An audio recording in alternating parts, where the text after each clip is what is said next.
It's like every day, the crypto world spins just a little bit faster, doesn't it? Yeah, it really does. It's almost like you need one of those secret decoder rings just to Bruh. figure out what's going on and what actually matters. Totally agree.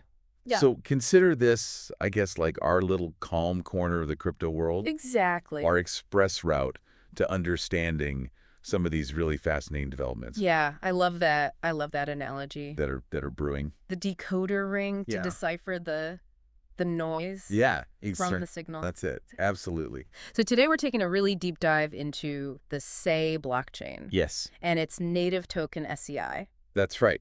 But there's a bit of a twist with this one, isn't there? Yeah, there's a very interesting kind of a curveball that we've uncovered in researching this, and it's this potential acquisition in the world of DeSci, or decentralized science. Yeah. That involves a company I think a lot of people are going to have heard of. Okay, I'm intrigued. Let's dig into this. let's get into it. So we've been doing our homework, haven't we? We've been Absolutely deep diving. Yeah, a ton of information. All the chatter, all the noise. Yeah, so we've been looking at everything from like social media posts from crypto analysts, Yes.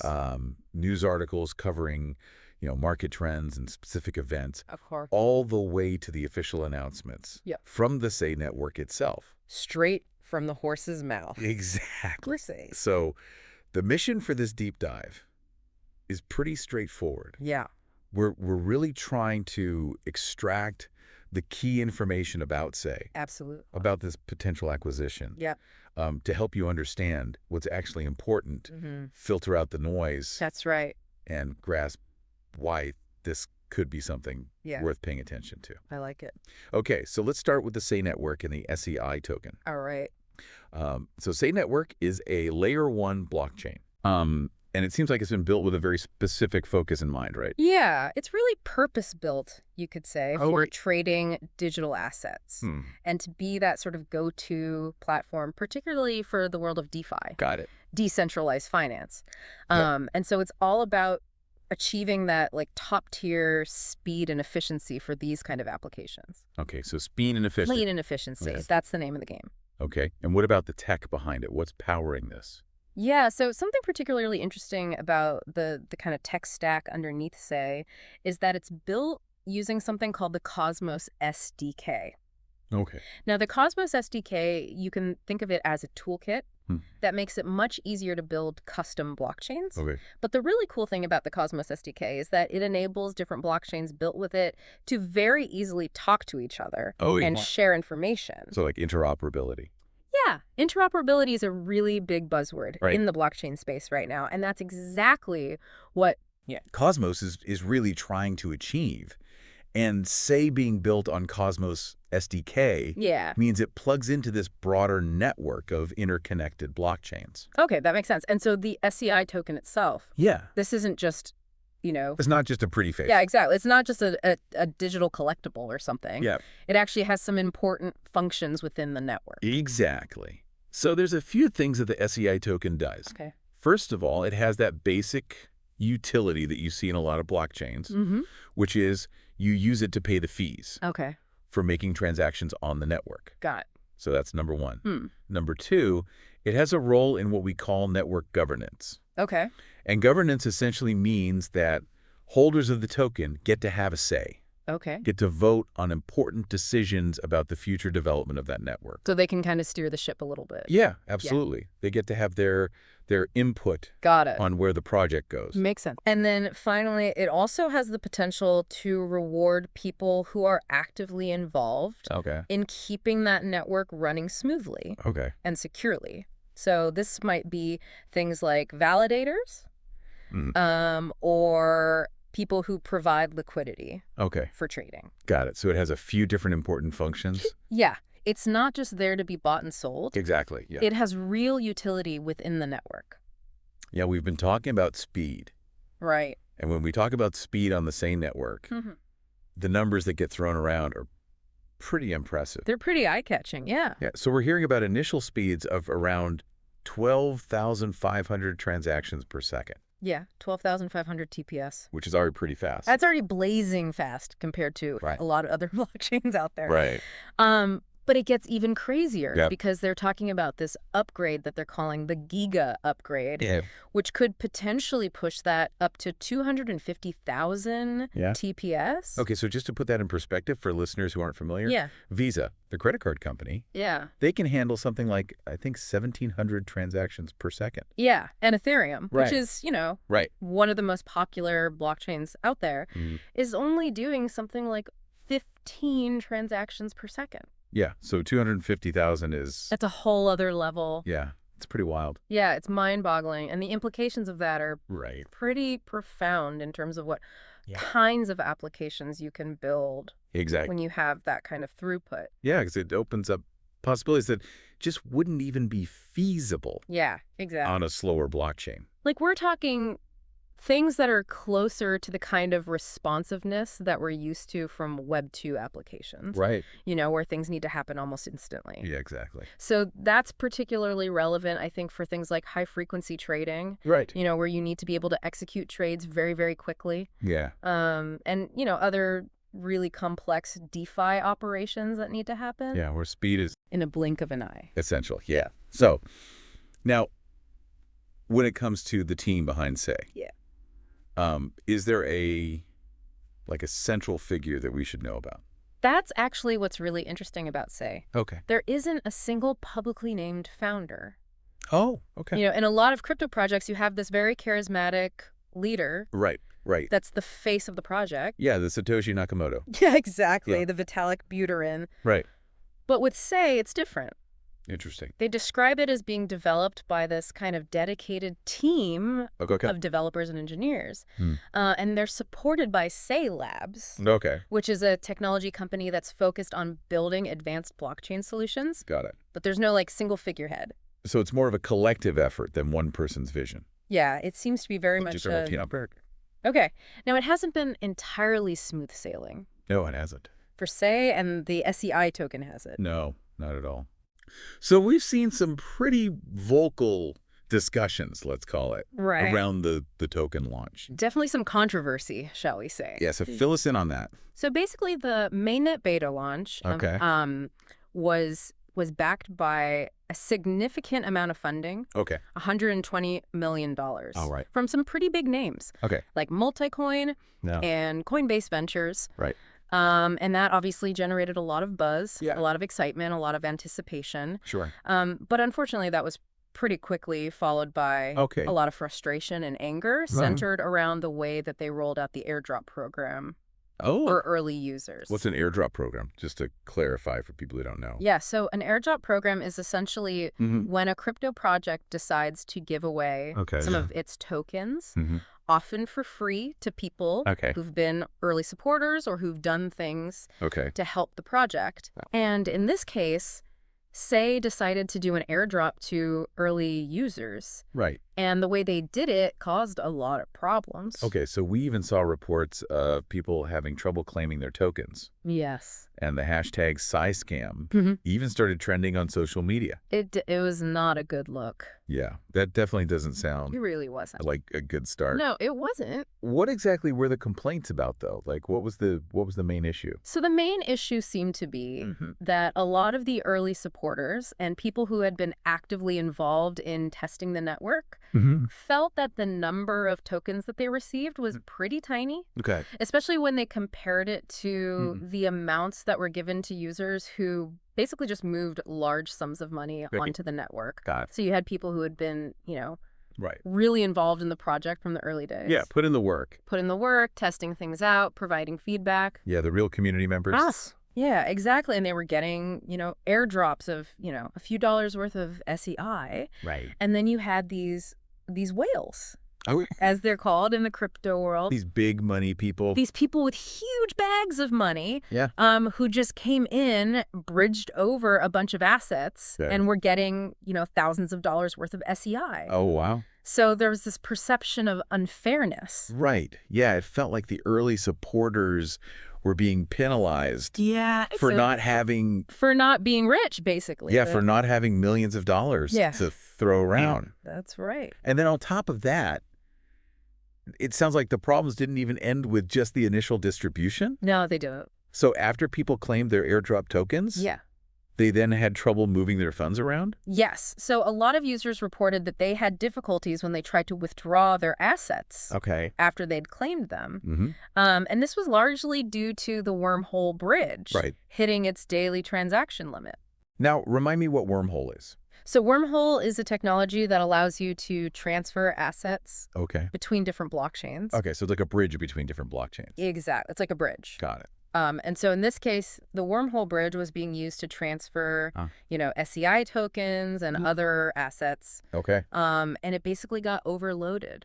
Oh, so too many people trying to move their SEI at the same time. Too much traffic. And it just couldn't handle it. Yeah. So people were stuck. Which obviously added another layer of frustration. Yeah, that makes sense. On top of the already. Yeah, especially for those who felt like they hadn't received a fair share in the first place. Yeah, they're like, come on. Salt in the wound. Salt in the wound, exactly. Okay, so that gives us a picture of some of the challenges that SEI faced in those early days. Definitely a rocky start. But we also came across a more optimistic perspective. Yeah, there's always two sides to every story, in crypto especially. And we found this analyst who goes by the name of Charting Crypto, who had a very different take. All right, fill us in on what they were saying. So this analyst expressed a very strong belief that both SUI and SEI have the potential to lead the next bull run. So basically the next big upward trend in the crypto market.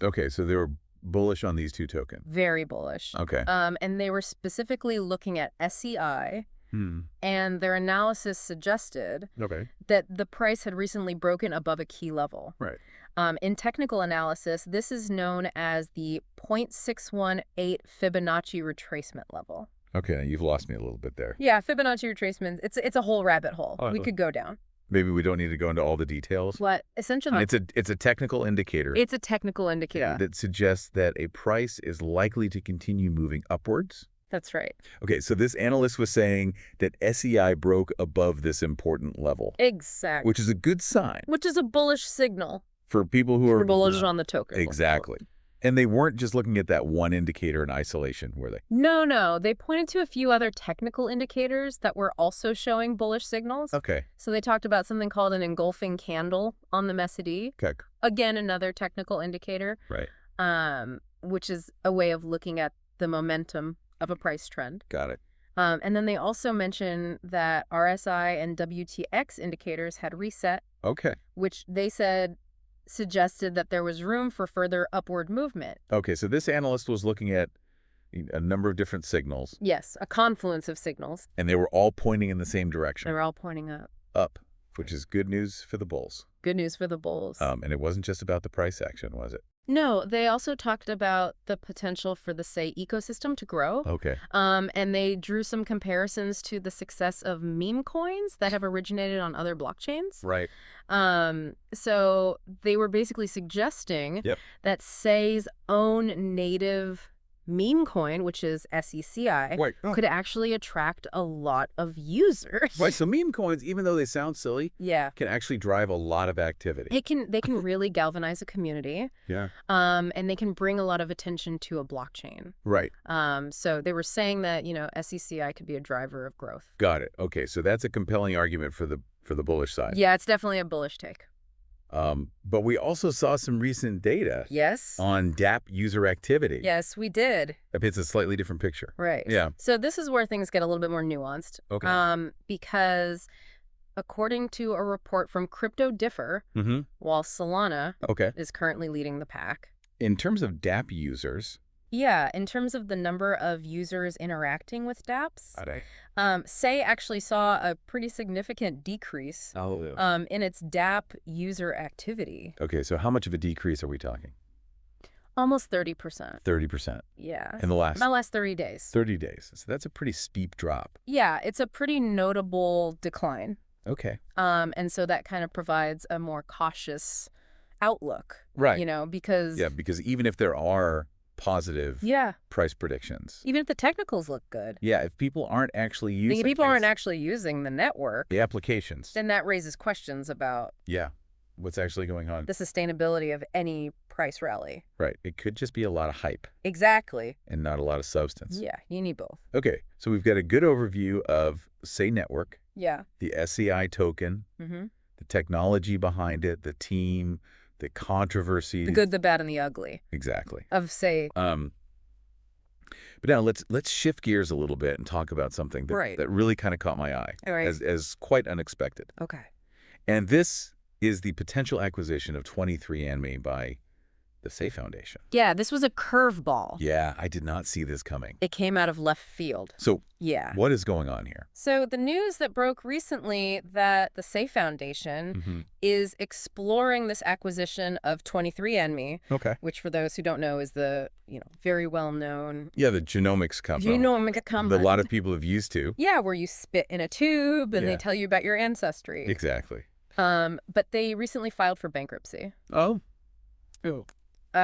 So the fact that the SEI Foundation is looking to potentially acquire them is quite remarkable. Yeah. And it suggests that maybe the SEI Foundation has broader ambitions. It does. Just a Yeah, it seems like they're thinking bigger. And it seems like the main motivation behind this potential acquisition is all about data ownership, right? Yes, that's exactly right. Okay. It's about who controls your genetic data. Okay. So the SEI Foundation has said publicly that their main goal is to bring the genetic data of 23andMe's 15 million users onto the SEI blockchain. Okay, so we're talking about a lot of data here. A huge amount of data. And they want to put it all on a blockchain. That's the plan. Okay. And their reasoning is that they want to give individuals true ownership and control over their own genomic information. So they're framing this as a data rights issue? Yeah, it's very much about empowering individuals to have control over their own data. And they even went so far as to say that the security of this data is a national security issue. Which is a pretty bold statement. It is a bold statement. So what are they saying there? What's the thinking behind that? So I think what they're getting at is that genomic data is incredibly sensitive. Right. And that, with 23andMe currently struggling financially, having filed for bankruptcy, they're suggesting that there's a risk that this data could potentially be, misused or accessed by unauthorized parties. Well, it's a vulnerability. It's a vulnerability. And they're saying, look, we can provide a more secure... A more secure home. Using blockchain. Using blockchain technology. Okay, so let's say this acquisition actually happens. Okay. What's the plan? How are they going to handle all of this sensitive genetic information? So they've outlined a plan. Okay. And the first step is obviously to integrate all of 23andMe's data onto the SEI blockchain. Which is no small feat. No, that's a huge undertaking. Yeah. But they've emphasized that they're going to be using encryption for all data transfers. Okay, so trying to ensure privacy. Yes, privacy is paramount. Got it. In their plan. And then the other important part of their plan is to give users control over how their data is used. That's right. So they're saying that users will be able to decide whether their data is used for things like research or even if they want to try to monetize it. Exactly. Okay, which is an interesting concept. It is very interesting. The idea that... Yeah, I own my genetic data. You own your DNA. And I should be able to. And if someone wants to use it... Profit from it. They should pay you. Yeah. That's a very... It's a radical idea. It is a radical idea. But it's one that's gaining traction. Yeah. In the DeSci space. Okay. Now, it's worth noting that the SEI Foundation already has a foot in the DeSci space. They do. They've already invested in this area. That's right. Haven't they? So earlier this year, they announced the launch of a $65 million venture capital fund specifically to support DeSci startups that are building on the SEI network. So they've been putting their money where their mouth is. Yeah, exactly. They've been backing. And this acquisition of 23andMe could be seen as a really significant step. Yeah, it's a major escalation. In their commitment to DeSci. Yeah, it's a big statement. Okay, so how did the market react to this news? So there was an initial positive reaction. Okay. So the price of SEI jumped by about 3%. Okay, so not a huge jump, but still... Yeah, not massive. Positive sign. But a positive sign nonetheless. Yeah. However, some of those gains were pared back. Oh, okay. So some people maybe got a little bit too excited? Yeah, there was maybe some initial hype Yes. But then, as people started to think about it a little bit more, there's obviously a lot of complexities with an acquisition like this. Right, and a lot of uncertainty. A lot of uncertainty.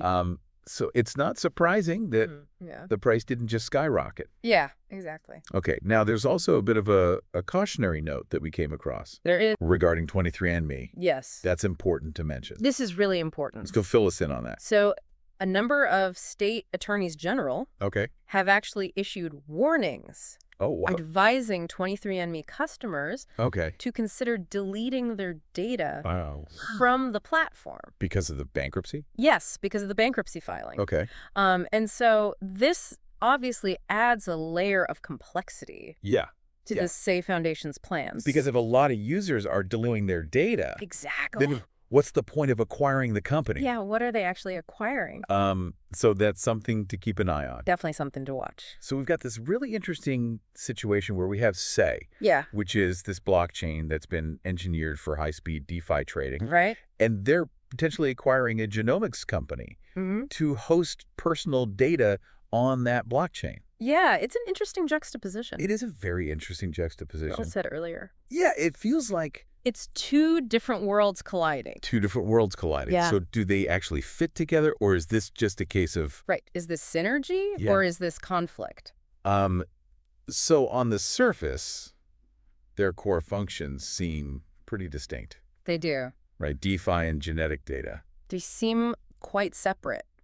Yeah, those are two different things. But I think the argument that the SEI Foundation would make is that the blockchain technology itself can actually provide this secure and transparent infrastructure that's suitable for both types of applications. So it's more about the underlying technology. It's about the underlying tech. Than the specific use case. Exactly. And the real question, I guess, is whether SEI can actually bridge these two domains. Can they bring them together? And create a cohesive value proposition. Yeah. Can they make it make sense to users? Exactly. Because ultimately... It's all about the users, right? Yeah. Users are king in this space. So if this acquisition does go ahead, what are the potential implications for us as users? Yeah. So I think there's a couple of key things to think about.